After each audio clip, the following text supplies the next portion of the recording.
Hello dear students, इस tutorial में हम क्लास 7 की जेम्स की जो बुक है उसका लेसन एजुकेटिंग मदर को स्टडी करने चल रहे हैं। बहुत ही इंटरेस्टिंग लेसन है, ध्यान से सुनिए। और वर्ड मीनिंग्स तो हमारे जो ट्यूटोरियल्स होते हैं उनकी जान होती हैं, तो हम उनको भी साथ में शामिल करते चलेंगे। डिफरेंट डिफरेंट जो वर्ड्स हैं, टर्म्स हैं और फ्रेजेज हैं।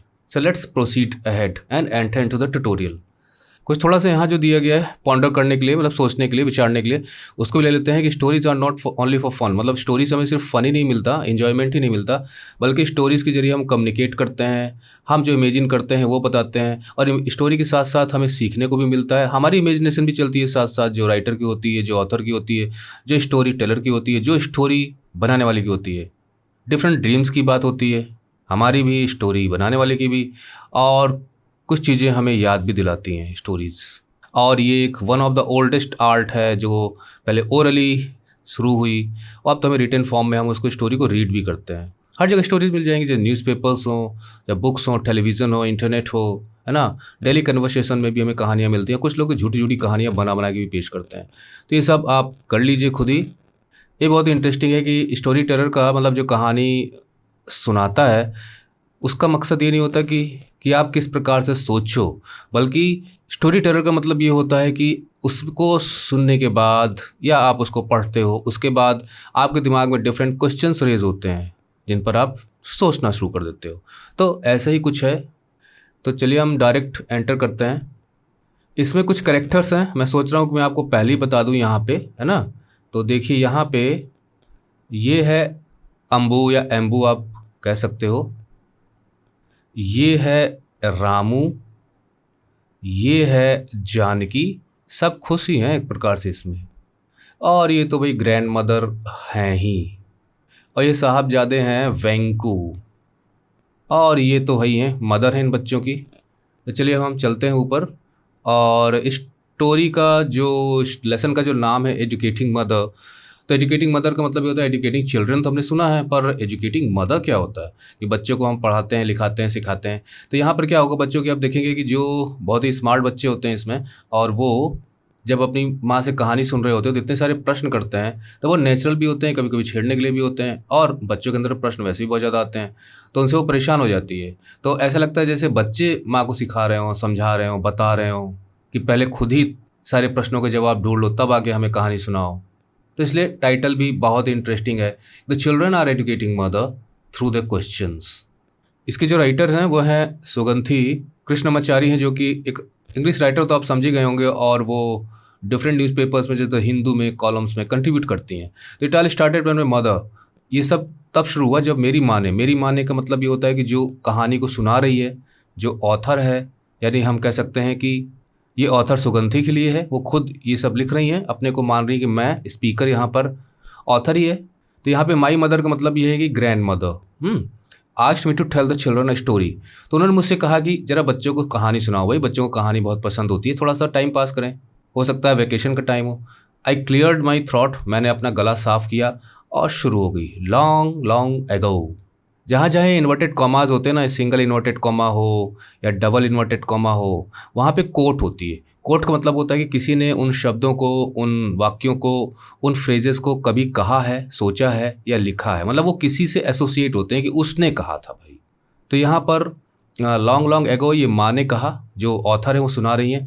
हाउ लॉन्ग एगो, देखो आ गया क्वेश्चन, कितने समय पहले की बात है। स्क्वीक्ड माई 3 year old। तो स्क्वीक का मतलब होता है कि पतली आवाज़ में किकियाते हुए कहा, मेरे 3 साल के नेफ्यू ने, जिनका नाम है वेंकू, है ना। मैंने आपको यहाँ बताया था, देख लीजिए वेंकू को। ये दादी जी की गोद में बैठे हैं और दादी जी भी बैठ के सुन रही हैं, और तुरंत प्रश्न पूछ लिया। तो ये नेचुरल क्वेश्चन दिमाग में आ ही जाते हैं। तो अब देखो माँ जी क्या जवाब देती हैं। नेवर माइंड, अरे तुम चिंता मत करो, तुम्हें इसकी परवाह करने की ज़रूरत नहीं है। नेवर माइंड, या इससे क्या फ़र्क पड़ता है। It was a long time ago, बस समझ लो कि बहुत बहुत समय पहले की बात थी।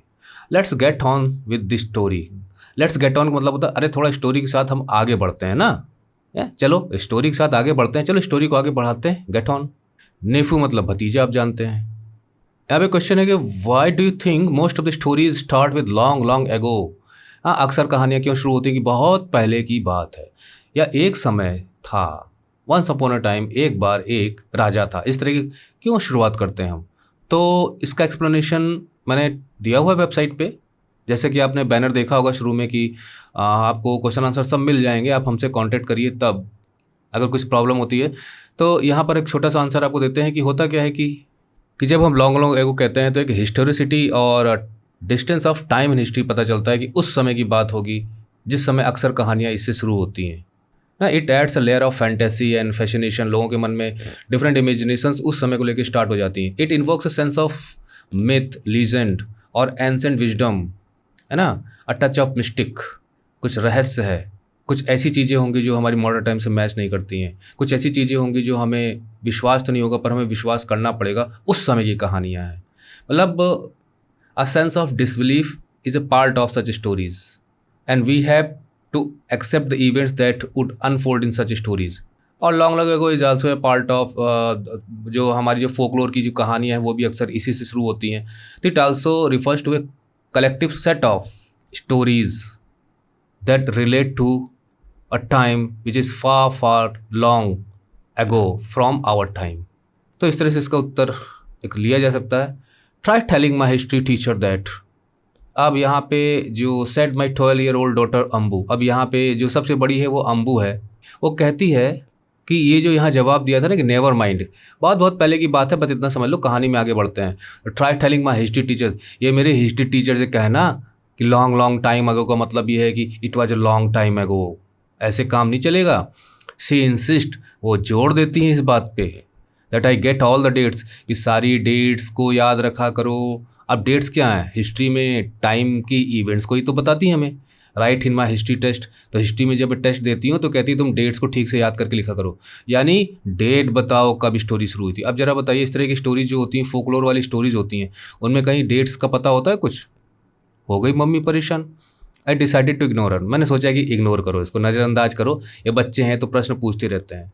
तो इसने कोई जवाब नहीं दिया बल्कि स्टार्ट करी कहानी। देयर वॉज, अब देखिए यहाँ पे जब इसको जवाब नहीं मिला तो ये थोड़ी सी चिढ़ी होगी। Anyway, there was this girl called Goldilocks, एक लड़की थी लॉन्ग लॉन्ग एगो जिसका नाम था गोल्डी लॉक्स। गोल्डी लॉक्स की कहानी तो आपने सुनी होंगी ना, गोल्डी लॉक्स एंड 3 बियर वाली। देखते हैं यहाँ पे क्या लिखा गया। The names parents come up with मटर्ड Ambu, मटर्ड का मतलब होता है कि बस मन ही मन बुदबुदाना बहुत हल्की आवाज़ में। तो अम्बू जो यहाँ पर थोड़ा सा उसने प्रश्न रखा और कोई जवाब नहीं मिला, तो अम्बू फिर अपने मन ही मन बड़बड़ाती है और लोग भी सुनते हैं। The names parents come up with, ऐसे ऐसे नेम्स होते हैं। कम अप विथ एक फ्रेज है जिसका मतलब होता है कि to produce any idea, any answer, कोई चीज़ सुझाना सोल्यूशन के रूप में ना, कोई चीज़ जुटाना। तो ऐसे ऐसे नाम सूझते हैं पेरेंट्स को। गोल्डी लॉक्स पे वो कमेंट कर रही है। मतलब अब देखिए कहानी कैसे आगे बढ़ेगी जब आप बाल की खाल उधेड़ना शुरू कर दोगे। Thank God you didn't choose to me call long nose और सॉस आइज। तो वो कहती है कि ईश्वर का बड़ा बड़ा धन्यवाद है, हे भगवान, कम से कम आपने, मतलब यहाँ पे अपनी पेरेंट्स की तरफ करी, did not choose to call me long nose, मेरा नाम लॉन्ग नोज नहीं रखा, सॉसराइज नहीं रखा। क्या अजीब सा नाम गोल्डी लॉक्स है। अब बताओ, कहानी सुनाने वाले का तो मॉरल ही डाउन हो जाएगा। Goldilocks decided to go, अच्छा ये अवॉइड कर रही है, बड़ी वाली लड़की को अवॉइड करी। Goldilocks decided to go for a long walk, I continued, तो वो लंबी वॉक पे निकल पड़ती है। Did she have a weight problem अब यहाँ पर 4 साल का बच्चा जो रामू है, रामू कहाँ बैठे हैं, ये है, मतलब ये शायद 3 साल का है, 4 साल का। 4 साल का बच्चा पूछ बैठता है कि क्या उसको कुछ वेट प्रॉब्लम थी, मतलब मोटी तगड़ी थी क्या, उसको चलने में कोई प्रॉब्लम होती थी क्या जो वॉकिंग कर रही, क्योंकि ना बच्चे घर में सुनते हैं कि थोड़ा वॉक किया करो, इससे सेहत अच्छी रहेगी। नो सी डिडेंट, अच्छा वो छोटे बच्चों को जवाब दे रही है जो ऑथर है।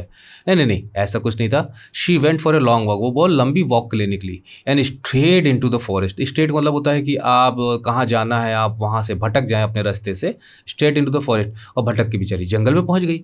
सून सी डिस्कवर्ड, यहाँ पे डिस्कवर्ड का मतलब है कि जल्दी ही उसे ये पता चला दैट शी वाज लॉस्ट, कि वो तो खो चुकी है ना। जब उसे रास्ता नहीं मिल रहा था तो समझ गई कि वो तो लॉस्ट हो चुकी है, जंगल में भटक गई है। If she had a cell phone, अगर उसके पास कोई सेल फोन होता, या आप कह सकते हो काश अगर उसके पास सेल फोन होता, सेल फोन का मतलब मोबाइल फ़ोन होता, she could have called her mother, तो उसने ज़रूर अपनी माँ को कॉल किया होता। सेड माई 6-year-old ने इस जानकी, लो भाई इनकी भतीजी है, जानकी भी कम नहीं है। उसने कहा, काश अगर उसके पास एक सेल फ़ोन होता। अब बच्चों के मॉडर्न टाइम में तो सेल फ़ोन होता ना। एक प्रकार से देखा जाए तो यहाँ पर बच्चे जो है मॉडर्न टाइम में है और कहानी बहुत ही एंसेंट टाइम की है। तो बच्चे इस प्रेजेंट कंडीशन में जो उनको चीज़ें दिखती हैं, जब वो देखते हैं समझते हैं, तो उस हिसाब से वो कनेक्ट करने की कोशिश कर रहे हैं और माँ के सामने डिफरेंट डिफरेंट प्रॉब्लम्स पोज करें, क्योंकि स्टोरीज तो इन्जॉयमेंट के लिए होती है ना। उसके तो हम लोग एनिमल्स को भी बोलता दिखा देते हैं, पत्थरों को भी बोलता दिखा देते हैं, लेकिन यहाँ बच्चे जो है ना नरक कर दे रहे हैं यहाँ पे। और एक प्रकार से देखा जाए तो माँ को ही सिखा रहे हैं कहानी कैसे बताई जाती है, कौन सी कहानी चुनी जाती है। तो वो कहती है, क्या सेल फोन होता तो अपनी माँ को, डोंट बी स्टूपिड, मूर्ख हो क्या, they had no cell phones in those days. अच्छा देखिए, बच्चे बच्चों को ही काट रहे हैं। अम्बू जो है ये 12 साल की लड़की जानकी से कहती है, जो कि 6 साल की है, बेवकूफ़ हो क्या, उस समय सेल फोन्स नहीं होते थे। हम, oh so it was that long ago, अच्छा तो उतने पहले की बात है। अब देखिए यहाँ पे एक आइडिया लगा लिया बच्चों ने कि ये उस समय की पहले की बात है जब सेल फोन्स नहीं होते थे। एक्सक्लेम्ड जानकी, जानकी चिल्लाई, मतलब उसने थोड़ा सा तेज आवाज़ में भावना में बहके कहा, as if the pre cell phone era belong to the antediluvian days. Pre cell, pre माने प्री एक प्रीफिक्स है जो जहाँ लग जाता है पहले हो जाता है। प्री प्राइमरी, आपकी बुक में प्रीफेस दिया गया होगा, जहाँ लग जाएगा प्री वहाँ हो जाएगा पहले। अच्छा तो ये सेल फोन जब नहीं होते थे उस युग की बात है, उस टाइम की बात है, प्री सेल टाइम की बात है, प्री मोबाइल फोन्स टाइम की बात है। इरा का मतलब युग होता है, मतलब कई सालों को मिलाकर हम एक युग बनाते हैं बहुत पहले, तो वो किसी खास पहचान का होता है। तो कहता है अच्छा ये इस युग में सेल फोन्स नहीं होते थे और हमारे युग में सेल फोन्स हैं, तो वो सेल फोन ना होने वाला युग रहा होगा।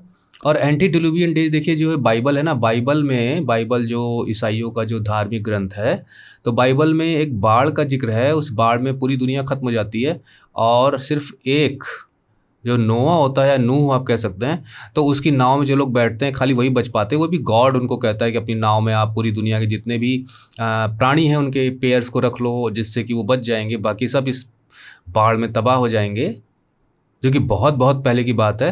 तो वो ओल्ड टाइम को यहाँ पे एंटी डिलूवियन डेज को ना वेरी वेरी ओल्ड टाइम्स, बहुत बहुत पहले और ओल्ड फैशन टाइम के लिए भी यूज किया जाता है, कि बहुत पुराने समय के लिए भी एंटी डिलूवियन डेज कभी कभी यूज़ कर लेते हैं। मतलब एंटी डिलूवियन डेज बहुत बहुत पहले समय की बात है। और एंटी मतलब तो अपोजिट, तो एंटी डिलूवियन डेज कभी कभी इस बाढ़ के पहले का समय, और दूसरे रूप में हम लोग बहुत ओल्ड टाइम के लिए हम कहते हैं। तो ओ तो ये उस समय की बात है, मतलब जो यहाँ पे क्वेश्चन हो गया था, बच्चों ने कर डाला था कि कितने लंबे समय की बात है। तो मैं वो जो कहती है इनकी माँ कि समझ लो बहुत समय पहले की बात है, तो जानकी चूँकि बड़ी है वो कहती है नहीं डेट बताओ, लेकिन वो जानकी को, वो सॉरी वो कहती है अम्बू, लेकिन अम्बू को इग्नोर कर रही है फ़िलहाल। तो यहाँ जाके जानकी खूब चहक रही है, तो वो यहाँ माँ को बताती है कि मम्मी अब तुम जान लो, है ना, तुम नहीं बता पा रही थी, ये एंटी डिलूवियन डेज की बात है, यानी प्री सेल फोन इरा की बात है, कहानी उस समय की है। ये डिस्कवरी बच्चों ने कर डाली।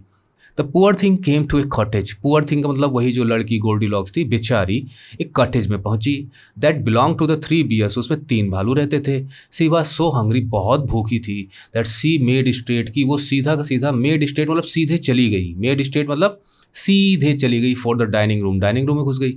देयर वहाँ पर ऑन ए टेबल, एक टेबल पर वर 3 कप्स, वहाँ 3 कप रखे हुए थे, तीनों कप में पॉरिज थे। देखिए पॉरिज हलवा, लपसी, कुछ भी इस टाइप का होता है, पानी में डाल के और उसे थोड़ा गाढ़ा उबाल के बनाया जाता है, आप दलिया भी कह सकते हो। She had a sip from father bears cup, तो उसने क्या किया कि जो फादर बियर, मतलब 3 बियर थे, father bear, mother bear and baby bear. तो जो फादर बियर्स का कप था उसमें से उसने मतलब उस पॉरिज को खाया, सिप किया। जैसे हम चाय पीते ना और गरम गरम होता है तो हम थोड़ा सा सुरुकते हुए जो मुंह में खाते हैं ना, इस टाइप से, तो उस तरह से। दरअसल क्या होता है ना कि वहाँ पे जो बड़ा वाला कप रहा होगा वो, क्योंकि कहानी को थोड़ा छोटा करके पेश किया गया ना, तो बड़ा वाला कप होता है, फिर एक सबसे छोटा वाला कप होता है, एक मिडिल साइज़ का कप होता है, इस तरह से कहानी है।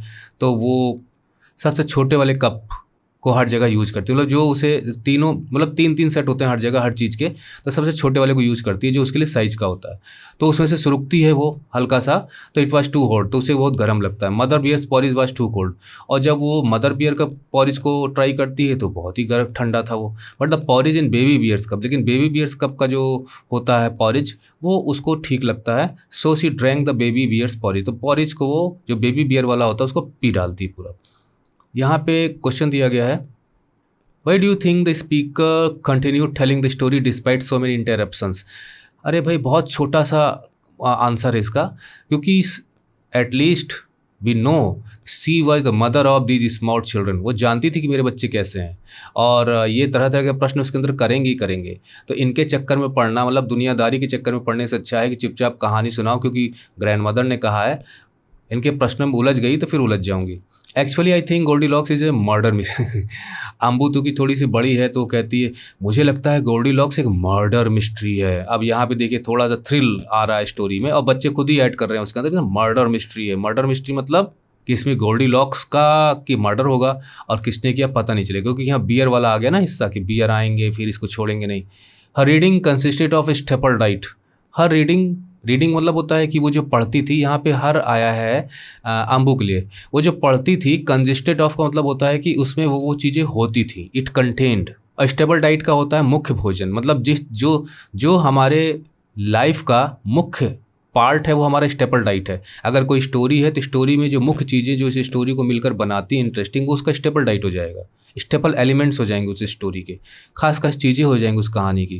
That is important part of something. और थ्रिलर्स आप जानते हैं ऐसी स्टोरीज जो रोंगटे खड़ी कर देती है ना, अब क्या होगा अब क्या होगा, थोड़ा सा डर भी पैदा होता है, थोड़ा सा मिस्ट्री भी होती है, वही है थ्रिलर्स। जो हैरी पॉटर वगैरह बच्चे देखा करते थे वो थ्रिलर से होती थी। उसके अंदर कुछ मैजिक है, कुछ रहस्य है, कुछ अनहोनी घटना घटने का संकेत है, मतलब बहुत सिंपल नहीं है, वेरी एडवेंचरस। तो जो अम्बू जिस प्रकार की चीज़ों को पढ़ा करती थी, उसका जो मुख्य पार्ट होता था उन स्टोरीज़ का, वो थ्रिलर्स पढ़ती थी और रोमांसेस को भी पढ़ती थी, जहाँ पर हम प्यार और ब्यूटीफुल रिलेशंस की बात करते हैं। अब देखिए दोनों अपोजिट हैं, अम्बू दोनों को पढ़ती थी। एंड हर थॉट्स टेंडेड, उसके जो विचार थे, टेंडेड का मतलब होता है कि उसके विचारों का जो झुकाव था, मतलब वो क्या अक्सर सोचा करती थी, किस तरफ उसके थॉट्स जाते थे, वो वहाँ पे हम टेंड का यूज़ करते हैं कि her thoughts generally incline towards macabre. Macabre का मतलब होता है बहुत ही डरावना, विभीत्स, वेरी वेरी फियरफुल। इसका मतलब होता है कि उसके थॉट्स में वो कहानी अच्छी लगती थी जिसमें डर, हॉरर स्टोरीज पसंद करती थी। तो उसके थॉट्स अपने आप चले जाते थे, टेंड हो जाते थे मैकाबर की तरफ। This was too much. तो अब ये जो सुन रही है गोल्डीलॉक्स की कहानी और वहाँ वो बियर्स के कॉटेज में पहुँच जाती है, तो तुरंत उसे समझ में आने लगा इसमें थ्रिल है, इसमें कुछ डरावना भी होगा, बड़ा मजा आएगा। This was too much even for me. अब यहाँ पे ये जो मी है, ये ऑथर है, वो कह रही अब मेरे लिए भी बहुत हो गया था, ये अम्बू बहुत परेशान कर रही थी बीच बीच में बोल के, अब मुझसे भी नहीं रहा गया। इंडल्जेंट मदर, देखिए इंडल्जेंट मतलब होता है कि उस व्यक्ति के लिए इंडल्जेंट हम यूज करते हैं जो सामने वाले को इतना प्यार, इतना दुलार करता है कि उसकी हर विश को पूरा करने के लिए रेडी रहता है, मतलब very much inclined, willing to accept, grant the wishes and desires. बहुत ही कृपालु किस्म का, कि सामने वाला भैया खुश रहे। तो माएँ अक्सर दुलारे करती है ना बच्चों को, बच्चा खराब भी है कोई भी बात, हाँ बेटा ठीक है, हाँ बेटा ठीक है। तो उस तरह की मदर्स को इंडल्जेंट मदर कहा जाता है। तो कहती है मैं बहुत इंडल्जेंट मदर हूँ ना, इन बच्चों को मैंने बहुत छूट दे रखी है। थॉट आई वॉज, आई मतलब वही author. Murder mystery, how can you be so stupid. तो पहले तो अपना थोड़ा सा एनालिसिस करती है कि मैंने ही नहीं इतनी छूट दी हुई, कहानी सुना रही हूँ और इसके अंदर जो है ये मर्डर मिस्ट्री बता रही है इसको। Murder mystery, how can you be so stupid. अब एक प्रकार से देखा जाए, थोड़ा सा एनालिसिस किया जाए, तो माँ यहाँ पे अम्बू से थोड़ा सा ईर्ष्या भी कर रही है कि इसका माइंड कितना तेज चल रहा है और ये मुझे ही सिखा रही है, मुझे एजुकेट कर रही है, इतना दिमाग लगा रही है, मेरा नहीं जा रहा है। तो कहती है तुम इतनी बेवकूफ़ कैसे हो सकती है, स्टूपिड, मर्डर मिस्ट्री कैसे हो सकती है। वेल खैर, how do we know it was not. वो कहते अच्छा ठीक है, अच्छा बताओ फिर कैसे मर्डर मिस्ट्री नहीं हो सकती है। यानी वो भिड़ गई कि आप कहती हो मर्डर मिस्ट्री नहीं है, अब मैं कहती हूँ मर्डर मिस्ट्री है, कैसे मर्डर मिस्ट्री नहीं है। I have only heard your version of it. Version का मतलब होता है कि रूप, मतलब किसी भी चीज़ के डिफरेंट वर्जन हो सकते हैं कि भाई ए ने उसी चीज़ को कैसे कहा, बी ने उसी चीज़ को कैसे कहा, सी ने उसी चीज़ को कैसे कहा। तो सेम चीज़ को तीन लोगों ने अलग अलग ढंग से पेश किया, तो इनके वर्जन्स कहलाएंगे। ऐसा होता है, एक घटना घटती है, चार लोग चार तरीके से बताते हैं। I have only heard your version of it. मैंने इस कहानी का सिर्फ वो वर्जन सुना है जो आप सुना रही हैं। गोल्डीलॉक्स गई और फिर इस तरह से हुआ। यानी यहाँ ये कहना चाहती है कि मुझे लगता है कि इस स्टोरी में बड़ा ट्विस्ट है, अगर मैं सुनाती तो इसको ऐसे सुनाती, मेरा वर्जन ऐसे होता। How do I know you have not edited. अब उसके बाद ब्लेम लगाती है माँ के ऊपर। मैं कैसे मान लूँ, how do I know you have not edited, आपने इस स्टोरी को एडिट नहीं किया। एडिट का मतलब होता है कि जब आप किसी चीज़ में, मतलब किसी रिकॉर्डिंग में, किसी राइटिंग में, कोई भी चीज़ जो लिखी गई है, तैयार की गई, उसमें जब काट छांट करते हो, कुछ चीज़ें हटाते हो, कुछ चीज़ें नहीं जोड़ते हो, एडिटिंग होती है। जैसे फिल्म की एडिटिंग है, वीडियो की एडिटिंग है ना। आप भी कुछ लिखते हो तो उसमें से कुछ मिटा मिटा के सही करते हो, तो मिटा मिटा के जो सही करते हो ना, फिर नया जोड़ते हो, एडिटिंग ही है। तो मैं कैसे मान लूँ कि जो ओरिजिनल स्टोरी है उसमें आपने अपनी तरफ से एडिटिंग नहीं की है, कुछ अपनी तरफ से उसमें जोड़ा नहीं है, कुछ अपनी तरफ से उसमें हटाया नहीं है। Out all the interesting bits, bits माने टुकड़े, हिस्से, छोटी छोटी बातें। तब मैं कैसे मान लूँ कि आपने अपनी जो स्टोरी का जो वर्जन आप पेश कर रही हैं, घुमा फिरा के पेश कर रही हैं। कैसे ना मान लूँ कि आप घुमा फिरा के पेश कर रही हैं। मुझे लगता है आपने इसमें से जो बहुत ही इंटरेस्टिंग, बहुत ही दिलचस्प किस्से हैं ना, आपने हटा दिए इसके अंदर से, आपने इसको सिंपल बना दिया, simply because you don't approve of murder stories. और ऐसा इसलिए किया क्योंकि आपको मर्डर स्टोरीज पसंद नहीं है। मतलब वो कह रही है गोल्डीलॉक्स की स्टोरी में कुछ बहुत ही थ्रिलिंग है, ये मर्डर स्टोरीज भी हो सकती है, और आपने क्या किया, इसको घुमा फिरा के इस तरह से बना दिया कि बहुत ही सिंपल स्टोरी लगती है। अप्रूव ऑफ भी एक फ्रेज, इसका मतलब होता है टू एग्री एंड अप्रिशिएट। तो आपने इसको मर्डर स्टोरी अप्रूव ही नहीं किया, अपने हिसाब से पेश किया। क्यों? क्योंकि you don't approve of murder stories, क्योंकि आपको मर्डर स्टोरीज पसंद नहीं है। You don't appreciate murder stories, you don't accept murder stories. I think Goldilocks was an heiress. अब ये देखिए यहाँ अपना वर्जन पेश करी, देखिए क्या, मतलब अगर हम भी उनकी जगह होते और इतने बड़े बड़े ब्लेम लगाए जाते तो क्या रहाइश होती हमारे मन में, हम भी बराबर जवाब देते। यहाँ तो बेचारी माँ थी, फंस गई थी, ऐसे ऐसे बच्चे मिले थे कि पूछो मत। I think Goldilocks was an heiress. अब वो अपना वर्जन पेश करी। मुझे लगता है गोल्डीलॉक्स जो है ना, वो हेiress थी, मतलब कि उत्तराधिकारी थी। मतलब उसको जो वहाँ जिस कॉटेज में पहुँच गई थी, वैसे हेiress का मतलब ये होता है कि जैसे आपके पेरेंट्स हैं तो आगे चल के आपको पेरेंट्स से जो मिलेगा तो इसलिए मिलेगा कि आप उनके उत्तराधिकारी हो।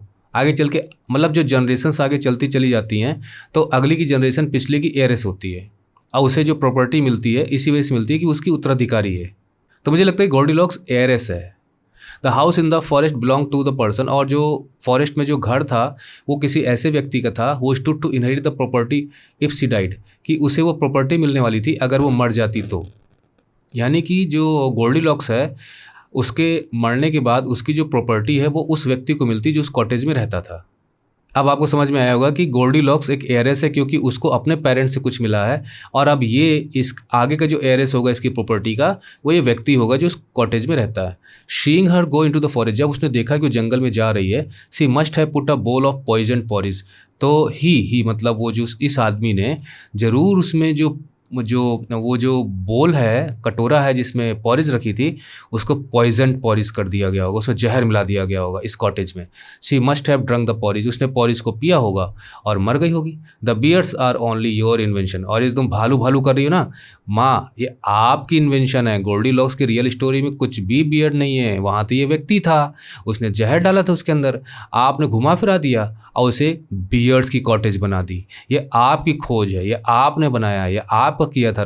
बाप रे बाप, अम्बू तो गजब की दिमाग है भाई, उसने अपनी कहानी में कन्वर्ट कर दिया उसको। इससे पता चलता है कि जो लोग कहानियों में इतना गुम रहते हैं, मर्डर मिस्ट्री वगैरह पढ़ने में, थ्रिलर्स वगैरह में, उनकी सोच ऐसी चलती है, हर चीज़ को अपने वर्जन में डाल देते हैं। The little ones were drinking in her words, drinking in her words का मतलब होता है उसके शब्दों को पी रहे थे। यानी पी रहे का मतलब ये है कि उसके शब्दों को जी रहे थे, एकदम तल्लीन थे, मग्न होके, बहुत ही अटेंटिव, मुंह फाड़ के। अगर मुझे अभी वीडियो में मैं होता तो मैं आपको बताता किस तरह से, आंखें फाड़ फाड़ के, मुंह फाड़ के, एकदम भौचक्के होके, सरप्राइज्ड, क्या कहानी है। माँ की कहानी में तो 10 प्रश्न पूछते थे, और जब अम्बू जब ये स्टोरी बता रही थी तो सब इस तरह से सुन रहे थे, मतलब उनको अम्बू का वर्जन ज़्यादा अच्छा लगा, तो विस्मित होकर सुने। Clearly her version excited them more than mine did. अब माँ कह रही है, मतलब ऑथर कह रही है कि सच में जो मेरा वर्जन था गोल्डीलॉक्स से, उससे ज़्यादा इंटरेस्टिंग तो एक्साइटेड था अम्बू का वर्जन। अब देखिए वास्तव में गोल्डीलॉक्स की कहानी वही है जो माँ सुना रही है यहाँ पे, जो ऑथर सुना रही है, लेकिन देखिए कितनी क्लियरली उसको मोड़ दिया इसने, अम्बू ने। और वास्तव में गोल्डीलॉक्स जो है ना, वो उनके बेड पे सोती भी है, जब बियर्ड्स आते हैं तो उनको देख के वो खिड़की से भाग जाती है। बस स्टोरी इतनी है वहाँ पे, और फिर दोबारा नहीं लौटती। Maybe Goldilocks was not the right choice, तो वो सोचती है गोल्डीलॉक्स की कहानी से काम नहीं चलेगा, चलो दूसरी कहानी स्टार्ट करती हूँ। I would tell them some other story, मैं कोई और कहानी सुनाती। I began the story of red riding hood, फिर मैंने उसको रेड राइडिंग हुड की कहानी सुनाई। उसकी भी कहानी आपने सुनी होगी ना, आगे देखिए यहाँ पे हम बताएंगे तो आपको पता चल जाएगा। Why do think the mother starts rating some mother story. तो आपको क्या लगता है कि मदर दूसरी कहानी क्यों शुरू कर देती है? क्योंकि पहली कहानी में इतना बवाल कर दिया होता है इन बच्चों ने, क्रिएटेड सो मच फस regarding the first story, creating so many questions, bombarding the author with so many questions, and even Ambu presenting her own version that spoiled the mood of mother। लेकिन माँ हार नहीं मानने वाली थी, इसलिए वो दूसरी कहानी शुरू करती। देखते हैं इसमें क्या होता है। Red riding Hood took a basket full of cakes. Cakes को भरकर अपने बास्केट में went off to visit the grandmother. वो अपने ग्रैंड मदर को देखने के लिए रवाना होती है। Who lived all alone in the forest, जो अकेले जंगल में रहा करती थी। Human should not encroach on forest land set the environmentally. ये बहुत ही हंसी मजाक वाला है।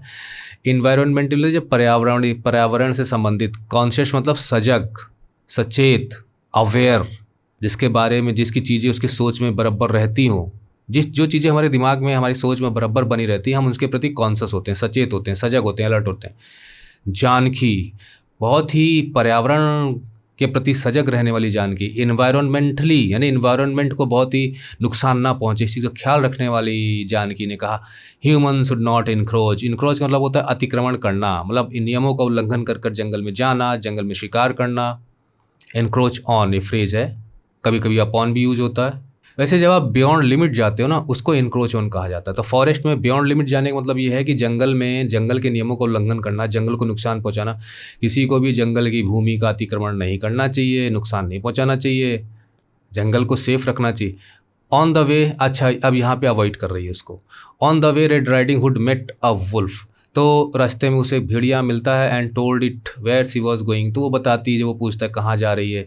The wolf took a short cut to the grandmother's house. तो वो वुल्फ कुछ नहीं करता वहाँ पे, बल्कि वो अपने आप, जैसे ये जा रही है रेड राइडिंग हुड जा रही है, तो वुल्फ मिलता है, फिर वो चला जाता है वहाँ से शॉर्टकट काट के। वो कहाँ पहुँच जाता है? ग्रैंड मदर के हाउस में पहुँच जाता है। और ओल्ड लेडी जो ग्रैंड मदर, उसकी रियल ग्रैंड मदर होती है, उसको डरा उरा के भगा देता है वहाँ से। फ्राइटन ऑफ का मतलब होता है कि वहाँ से भगा दिया उसको डरा के। The wolf then dressed in grandma's cloth, उसके दादी माँ के कपड़े वगैरह पहन के बैठ जाता है। ये आपने कहानी सुनी होगी। Presently red riding hood arrived, और उसी समय फिर रेड राइडिंग हुड पहुँचती है कुछ ही देर में। She looked at the wolf and said. तो वुल्फ को देख के वो कहती है, अब तो उसको ग्रैंड माँ समझ रही होती है ना, वो अपना पहन के बैठी होती है। Grandma, why are you ear so big, आपके कान इतने लंबे लंबे क्यों हैं? अम्बू स्नॉटेड। अम्बू, अब यहाँ पे जो सबसे बड़ी लड़की है बैठी हुई है, उसे बर्दाश्त नहीं हुआ। उसने थोड़ा सा रंज में आके, और जैसे कहते हैं ना, जैसे उसमें नाक भी हमारी फूल जाती है, तो नाक फुला के कहा, if one of us had mistaken a wolf for grandma. अगर हम लोगों ने वुल्फ को ग्रैंड माँ समझ लिया होता, मतलब वुल्फ को ना पहचानते और हम वुल्फ को ग्रैंड माँ समझ लेते। फॉर का मतलब होता है कि ग्रैंड माँ, वुल्फ की जगह ग्रैंड माँ को समझ लेते। We would have been eaten by grandma, तो ग्रैंड माँ तो हमें खा जाती। अच्छा, स्टोरी में तो दिखाया नहीं है शायद। Even if the wolf had spared us, spared मतलब होता है बख्श देना, छोड़ देना, मतलब नुकसान ना पहुंचाना, अनहार्म्ड छोड़ देना। अगर यहाँ तक कि अगर हमें वुल्फ ने छोड़ भी दिया होता, बख्श दिया होता, हमें नुकसान ना पहुंचा दी, तो भी ग्रैंड माँ हमें खा जाती। अरे सर बच्चों, इसका क्या मतलब लगा सकते हैं हम? इसका मतलब ये लगा सकते हैं कि ग्रैंड माँ तरह तरह के प्रश्न पूछती कि तुमने कैसे वुल्फ की जगह ग्रैंड माँ को समझ लिया, क्या तुम मुझे पहचानती नहीं हो, कैसे तुमने इतनी बड़ी गलती कर दी। So many questions would have been raised. या दूसरा अर्थ हम ये लगा सकते हैं कि वहाँ पर जो रेड राइडिंग हुड होती है, वो उसको एक लकड़हारा आके बचा देता है, वो बच जाती है, लेकिन उनको वो खा गया होता। मतलब यहाँ पर वो खुद अपना एक वर्जन डालने की कोशिश कर रही है। तो अपनी तरफ से आप आइडिया लगाइए, कमेंट बॉक्स में लिखिएगा आप क्या सोचते हैं। Even the youngest was shaking his head in display. या बच्चों का ग्रुप एक तरफ है, कोई कुछ क्वेश्चन रेज करता, सारे बच्चे एक तरफ हो जाते थे। इवन द यंगेस्ट, ये जो 3 साल वाला जो था ना, वेंकू, क्या नाम है इसका, हाँ वेंकू ही था शायद, तो was shaking his head in display, वो भी अपना सिर ऐसे हिला रहा था अविश्वास में कि हाँ सही कह रही हो, माँ की कहानी सही नहीं है। Grandma's don't look like wolfs do they, grandma's wolf जैसी कभी दिखती हैं क्या? उसके बाद फिर वो क्वेश्चन टैग लगाता है, क्या सच में दिखती हैं क्या? नहीं दिखती ना। He asked, my mother was watching me carefully, मेरी माँ मुझे ध्यान से देख रही थी। मी का मतलब जो ऑथर है उसकी माँ, यानी कि बच्चों की दादी माँ। My mother was watching me carefully. हम तो भूल ही गए कि जो है ये भी बैठी हुई हैं, ये ज़्यादा अनुभवी हैं, है ना, तो देख रही हैं कि मेरी बेटी कहाँ फंस गई है। I could sense a air of hostility gathering against me. अच्छा यहाँ पर वो अपनी माँ को भी नहीं छोड़ रही है कि माँ भी मेरी तरफ देख रही है, बहुत ध्यान से देख रही है कि कहानी सही सुना रही है कि नहीं सुना रही है, कहानी ठीक से, स्टोरी टेलर अच्छी है कि नहीं है, क्या वुल्फ सच में छोड़ देता है उसको। तो इस तरह से I could sense a air of hostility मतलब होता है दुश्मनी, कि आपको नुकसान पहुंचाना है। तो उसे एयर का मतलब हवा, तो एयर ऑफ हॉस्टिलिटी का मतलब यहाँ पे एयर माने हवा नहीं, बल्कि मुझे माहौल में लगता था सब मेरे दुश्मन बन चुके हैं, सब मेरे प्रति अनफ्रेंडली हो गए हैं, सब मेरे खिलाफ हो गए हैं, मतलब everybody is opposed against me, मतलब सब एग्रेसिव हैं और मैं ही अकेले पड़ गई हूँ अलग थलग। ऑफ कोर्स, बेशक, grandmothers don't look like wolves. हाँ बिल्कुल, अब वो जवाब दे रही है अपना, है ना, माँ भी देख रही थी उसकी कि देखते हैं क्या जवाब देती है। तो ग्रैंड मदर वो कहती है कि हाँ ग्रैंड मदर्स वोल्व्स जैसे नहीं दिखते हैं, फॉरगेट रेड राइडिंग हुड, चलो इस कहानी को छोड़ते हैं। I will tell you story of Cinderella. मैं सिंड्रेला की कहानी सुनाती हूँ। सिंड्रेला कहानी बच्चों तो आप जानते हो कि बहुत ही फेमस है ना, किस प्रकार से उसके साथ ट्रीटमेंट ठीक नहीं होता है, फिर उसकी एक संडेल छूट जाती है, एटसेट्रा एटसेट्रा, फिर उसे राजकुमार मिलता है ना। तो चलिए उसको छोड़ते हैं और इसमें देखते हैं क्या लिखा गया। ओ मदर नॉट दैट। अब देखिए, अब उस कहानी का नाम सुनते ही कौन चिढ़ रहा है भाई, यहाँ पे अम्बू है, यहाँ पे अम्बू दिया गया ना। ओ मदर, अरे माँ, नॉट दैट सिम्परिंग इडियट। यहाँ सिम्परिंग का मीनिंग दिया गया फूलिश, तो हम यही मीनिंग ले लेते हैं, हालांकि हमेशा मीनिंग नहीं होता। उस बेवकूफ़ इडियट की क्या बात करती हो माँ। वैसे जनरली सिम्परिंग का मतलब होता है ऐसा सिली पर्सन जिसके अंदर हिम्मत की कमी होती है और हमेशा वो दुविधा में पड़ा रहता है, क्या करे क्या ना करे। तो वो करेजियस लेडी नहीं थी। तो simpering idiot who waited all her life off, जो पूरे जीवन भर प्रिंस चार्मिंग का इंतज़ार करती रहती है, टू सेव हर, जो आएगा उसको बचाएगा। मतलब वो करेजियस नहीं थी, कोई दूसरा ही आके उसको बचाएगा, वो हमेशा प्रिंस चार्मिंग का इंतजार करती रहती है। हम लोग तो मॉडर्न गर्ल्स हैं, हम लोग तो अटैक कर सकती हैं। She could have escaped her step, अरे वो अपनी स्टेप मदर से भाग सकती थी वहाँ से, है ना, हमेशा अपनी जो सौतेली माँ का कहना मानती थी, वहाँ बेचारी सताई जाती थी, पड़ी रहती थी, अरे भाग जाना था। By getting her self good education, जाकर अच्छी एजुकेशन प्राप्त करनी चाहिए थी, अच्छी जॉब प्राप्त करनी चाहिए थी। अम्बू आजकल की लड़कियों की बात वहाँ रखती है कि हम लोग होती तो यही करती। अब बताओ क्या करे, मतलब ऐसी ऐसी ओल्ड सिंड्रेला जैसी स्टोरीज, रेड राइडिंग हुड है, गोल्डी लॉक्स, ऐसी पौराणिक कहानियाँ हैं जो बच्चे बड़े चाव से सुनते हैं, यहाँ उनकी धज्जियाँ उड़ा दी इन लोगों ने। How could she have gone to school. अब देखिए यहाँ पर एक क्वेश्चन, ये तो अम्बू ने कहा, अब अम्बू के क्वेश्चन पे एक और question, how could she have gone to school when she was made to do all the house work by her stepmother. तो माँ ने कहा, माँ सीधा अम्बू से ही भिड़ती है, मतलब उसे लगता है कि अम्बू मुझे बहुत ही डाउन कर दे रही है और मेरे चल नहीं रहे मेरे जवाब उसके सामने। तो how could she have gone to school कैसे जाती, अरे उसे घर के काम करने पड़ते थे। यहाँ देखिए लिखा गया आई हैड हर देयर। देखिए आई हैड हर देयर एक इसका मतलब है, इसको हम यहाँ पे ऐसे नहीं ले सकते दूसरे तरीके से, देयर माने वहाँ, आई हैड हर देयर मतलब वो धरा मैंने, वो पकड़ा आपकी बार मैंने, यानी अब मैंने उसको लाजवाब कर दिया। आई हैड हर देयर, ये बोल के कि उसे तो पूरे घर के काम करने पड़ते थे, तो कहाँ से एजुकेशन लेती, कहाँ जॉब पढ़ती। Now I had her there, अब की बार मैंने उसे लाजवाब कर दिया था, अब की बार उसके पास कोई जवाब नहीं था, ये पकड़ा मैंने उसको अब की बार अपनी बातों में, अपने तर्क से, ये मतलब है यहाँ पे। That is now Ambu would have no clear answer, ऐसा उसने सोचा। She could have gone to night school, लेकिन जवाब था उसके पास। अरे वो नाइट स्कूल जा सकती थी ना, दिन भर काम करती, रात को पढ़ती, जो नाइट स्कूल्स चलते हैं एल्डर्स के लिए, उनके लिए जो लोग दिन में काम करते हैं, पढ़ने का समय नहीं होता। तो अब क्या करे भाई, ओफो। एनीवे खैर, mother why are all the, अब उसके बाद फिर एक प्रश्न करती है, क्वेश्चन रेज करती है। अच्छा खैर छोड़ो माँ, ये बताओ, वाई आर ऑल द टाफ्ट persons in your stories girls. अब वो जेंडर बायस डाल देती है, यहाँ पे जेंडर बायस लिखा है ना, मतलब आप लिंग भेद क्यों करती हैं, लड़के लड़कियों में, पुरुष स्त्री में भेद क्यों होता है इतना। यहाँ डेफ्ट का मतलब होता है सिली, वही है ना, सिली पर्सन। तो पागल, पागल तो नहीं कहेंगे, मतलब सिली जो पर्सन्स होते हैं वो कहानियों में लड़कियाँ ही क्यों होती हैं, लड़कों को भी तो सिली दिखाना चाहिए ना। ये तो भाई बात ये तो कहा जाएगा कि अम्बू ने बड़ा रिसर्च किया स्टोरीज़ पे, तब ये बात कह रही है। अब आप अंदाज़ा लगा सकते हैं एजुकेटिंग मदर क्यों नाम पढ़ा है इस लेसन का।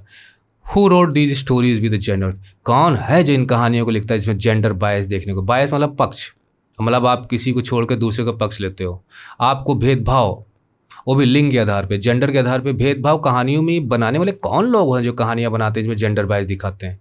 अम्बू सेड इंडिग्नेंटली, गुस्सा होके, थोड़ा सा रंज होके, ये कौन है लोग जेंडर बायस कहानियों बना देते हैं, लाइक इस टाइप का। माँ तो बेचारी ऐसी फंसी है कि कहानी तो कहानी छोड़िए, ऐसे ऐसे क्वेश्चन रेज किए जा रहे हैं कहानी लिखने वाले बनाने वाले पे ही सीधा सीधा अटैक। द स्मार्ट बच्चे, that is they are educating mother, कि आपके पास हमारे सारे प्रश्नों का जवाब होना चाहिए। Do you think some of the stories that we read reinforce stereotypes? Stereotype का मतलब होता है कि समाज में जो पुरानी सोच चली आ रही है वो हमारी स्टीरियोटाइप, मतलब एक ही तरह की सोच रखने कई लोग रखते हैं तो वो स्टीरियोटाइप थिंकिंग होती है। मतलब वही सोच बार बार कि अगर हम किसी गर्ल की बात करें तो घर में रहना चाहिए, बाहर नहीं निकलना चाहिए, ज़्यादा किचन का काम सीखना चाहिए, ज़्यादा आज़ादी उनको नहीं देनी चाहिए, लड़के लड़के होते हैं। तो कोई ऐसी सोच जो वर्षों से सदियों से किसी चीज़ को लेकर चली आ रही है तो उस चीज़ को लेके उस सोच को हम स्टीरियोटाइप कहते हैं। रीइंफोर्स का मतलब होता है कि और मजबूती देना और स्ट्रॉन्ग बनाना। तो क्या आपको लगता है कि जो हम स्टोरीज़ पढ़ते हैं कुछ स्टोरीज़ में तो वो स्टीरियोटाइप थिंकिंग को रीइंफोर्स करती हैं? हमारी इस पुरानी सोच पोंगा पंडित वाली सोच जो होती है उसे और मजबूत करती हैं, हमारे दिमाग में सोच को और बैठा देती हैं। अब जैसे गोल्डी लॉक को देखो तो रेड राइडिंग हुड को देखो तो वो वुल्फ को ही नहीं पहचान पाती है, सिंड्रेला बेचारी स्टेप मदर की सताई होती है। तो ऐसे क्यों पेश किया जाता है ये वो पूछते हैं। नहीं, हमारे हिसाब से तो ऐसा कुछ नहीं है, स्टोरीज़ इन्जॉयमेंट के लिए होनी चाहिए। और वैसे भी अगर हम पास्ट की बात करें तो हमें मिक्स्ड मिलता है देखने को, कहीं पे महिलाओं को अधिकार अच्छे खासे हैं, कहीं पे महिलाओं को बहुत ही नीचे दिखाया जाता है, तो इस टाइप का है। बट मॉडर्न टाइम्स में तो सब इक्वल हैं। It was difficult enough trying to keep 3 children out of mischief. 3 children उसमें ज़्यादा जवाब दे रहे थे, तो इन तीनों बच्चों को मिसचीफ मतलब शरारत करने से रोकना बहुत मुश्किल था। इनको कहानी सुनाना बहुत मुश्किल था, यानी कहानी सुनाते वक्त शरारत करेंगे, उस शरारत से रोकना बहुत मुश्किल था। इट डिडंट हेल्प, इससे कोई मदद नहीं मिलती, मतलब इससे कुछ नहीं होता। If one had to be politically correct too, अगर किसी को पॉलिटिकली करेक्ट भी होना पड़े तो देखिए, पॉलिटिकली करेक्ट का मतलब ये होता है कि पॉलिटिक्स में कोशिश ये की जाती है कि हम जो बोलते हैं जो करते हैं वो अब्यूजिव और ऑफेंसिव नहीं होना चाहिए, जिससे हमको पॉलिटिक्स में नुकसान पहुंच सकता है। तो पॉलिटिकली करेक्ट का मतलब होता है to avoid any offensive language and behaviour. मतलब अगर हम इसका ध्यान रखें कि हम पॉलिटिकली करेक्ट हों, मतलब हमारी भाषा सही हो, हमारा बिहेवियर सही हो, तो भी कुछ फ़र्क नहीं पड़ता अगर इस तरह के बच्चे हों mischievous. I had to think of a story, तो मैंने सोचा मुझे कि ऐसी स्टोरी सोचनी पड़ी कि where the protagonist was male and preferably deft. तो मैंने दिमाग लगाया कि बच्चे जो है अक्सर जेंडर बायस का क्वेश्चन रेज कर रहे हैं कि उसमें लड़कियां ही आप पेश कर रही हो, बार बार उनको मूर्ख दिखाती हो, सिली दिखाती हो। तब की बार मैं ऐसी स्टोरी सुनाती हूँ जिसका जो प्रोटैगनिस्ट होगा, जो मेन कैरेक्टर होता है स्टोरी का, वो प्रोटैगनिस्ट होता है, वो मेल होगा। तो ये बच्ची यहाँ शांत हो जाएंगी और डेफ्ट भी, उसे मूर्ख बेवकूफ़ भी दिखा दूंगी। तो what about Jack and the beanstalk? देखिए, जैक एंड बीनस्टॉक जो है ना, बीनस्टॉक जो है वो जो बेल होती है सेम की, तो वो चढ़ती चली जाती है। देखिए, जैक एंड बीनस्टॉक की कहानी आपने सुनी होगी, देखी भी होगी, किस प्रकार से वो बीज बोता है तो बीज की जो बेल के सहारे चढ़ता चढ़ता वो चला जाता है आकाश की तरफ, और वहाँ पे फिर वो उस राक्षस के घर में पहुँचता है। फिर वहाँ पे सारी चीज़ें हैं कहानी में, इसलिए इसको बीनस्टॉक कहा गया। और जो चढ़ के जाता है वो जैक है, और जो राक्षस की वाइफ होती है वो इससे बचाती है झूठ बोल बोल के। तो जैक यहाँ पे डेफ्ट के रूप में भी पेश करना चाहते हैं। तो what about Jack and the beanstalk?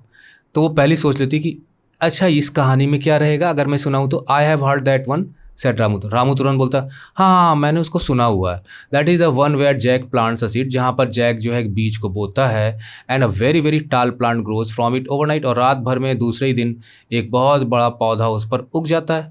Did Jack use, अब देखिए यहाँ पर भी प्रश्न आ गया, मतलब बच्चे मानने वाले नहीं, ये कहा था इसको रामू ने। तो क्वेश्चन करता did Jack use genetically modified seed? Janaki ने तुरंत प्रश्न किया, क्योंकि जानकी थोड़ा इन्वायरमेंट फ्रेंडली है ना।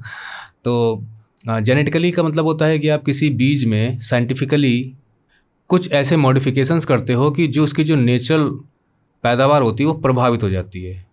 तो क्या उसमें साइंटिस्ट वगैरह ने कुछ मॉडिफिकेशन किए थे उस बीच में, जिसकी वजह से नॉर्मल पौधे की बजाय बहुत बड़े बड़े पौधे हो गए थे, लंबे पेड़ हो गए थे? It was no use. अब कुछ नहीं होने वाला था, माँ समझ गई। इट वाज नो यूज, इस कहानी से भी कोई फ़र्क पड़ने वाला नहीं था। I had to think of something else, मुझे अब कुछ और सोचने की ज़रूरत थी। What about the old story of Patal Bhairavi? अभी तो भाई हमने तो पढ़ी भी हुई है, बड़ी इंटरेस्टिंग है। पाताल भैरवी की कहानी कैसी रहेगी? अब यहाँ पे इंडियन स्टोरी आती है। Where a man wears a magic slipper, जहाँ पर वो मैजिक स्लीपर्स पहन लेता है, मतलब ऐसी चप्पल पहन लेता है जो जादुई होती हैं, और फिर वो जहाँ चाहता था वहाँ जा सकता था। हाउ वर दो स्लीपर्स प्रोपेल्ड? वेंकू तो और भी छोटा होता है, 3 साल का बच्चा पूछ रहा है कि चप्पल पहनने के बाद वो कहीं पे भी जा सकता था, तो उसे प्रोपेल कौन करता था? प्रोपेल का मतलब होता है कि वो फ़ोर्स जो आपको धकेलता है और आगे जाते हो आप, वो प्रोपेल फ़ोर्स है वो, that move and drives something forward. तो वो चप्पल को चलाता कौन था? अपने आप कैसे चलती थी? वेंकू ने पूछ लिया। अब बहुत ही नॉर्मल क्वेश्चन, 3 साल का बच्चा क्या बहुत ज़्यादा जानबूझ के पूछेगा? नॉर्मल से क्वेश्चन है, बच्चों में बहुत, किसी छोटे बच्चों को लेकर कहानी सुनो और उस बच्चे को बैठाओ जो बच्चा बहुत क्वेश्चन पूछता हो, देखिए परेशान कर देगा आपको। What kind of fuel did he use? किस प्रकार का फ्यूल यूज करता था? मतलब चप्पलों में पेट्रोल था कि डीजल था, किस तरह का फ्यूल यूज करता था? रामू ने पूछा। आई फ्लड, मैं भाग खड़ी हुई वहाँ से। अब वहाँ नहीं रह सकती थी इन बच्चों के सामने। तो बहुत ही इंटरेस्टिंग 2 लाइन का जो यहाँ पे कंक्लूजन दिया स्टोरी का, ये बहुत ही मज़ेदार है। मैं वहाँ से भाग खड़ी हुई।